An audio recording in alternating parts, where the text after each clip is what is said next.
सर्वांनी वाचलेलं आहे. ज्या डॉक्टर बाबासाहेब आंबेडकरांनी घटना लिहिली, आज घटना लिहिली म्हणून आपण सर्वसामान्य झगडतोय, अभ्यास करतोय, आंदोलन करतोय, मीडियासमोर बोलतोय, भाषण करतोय. नाहीतर आपण काय केलं असं आपल्याला कळतंय. जर घटना नसती तर काय झालं असतं? श्रीमंत श्रीमंत झाला असता, गरीब गरीब झाला असता, गरीब गरीबच राहिला असता. डॉक्टर बाबासाहेब आंबेडकरांचं ऋण त्यांनी जे सर्व जगभराचा अभ्यास केला आणि भारतात कशी घटना आणावी ते त्या ठिकाणी अवलंब केला, त्यांनी ती आपल्याला दिली. त्यांचं नतमस्तक होतं त्यांच्या चरणी. डॉक्टर बाबासाहेब आंबेडकरांनी देश गाजवला नाही तर आंतरराष्ट्रीय स्तरावरती ज्यांची ख्याती आहे.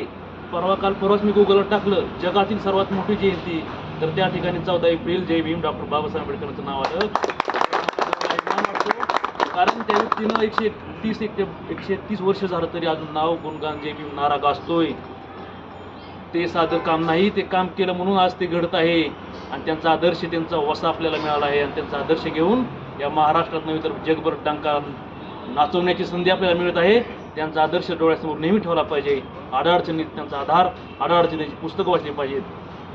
त्या व्यक्तिमत्व आपल्याला अभ्यासाला मिळालं, ते व्यक्तिमत्व आपल्याला अनुभव मिळालं, हेच मी तर खरं म्हणजे धन्य मानतो. या महाराष्ट्रात जन्म मिळाला, बाबासाहेब आंबेडकर असतील, शिवाजी महाराज असतील, आदिवासी होळकर असतील, हे महाराष्ट्राच्या भूमीमध्ये जन्म मिळाला.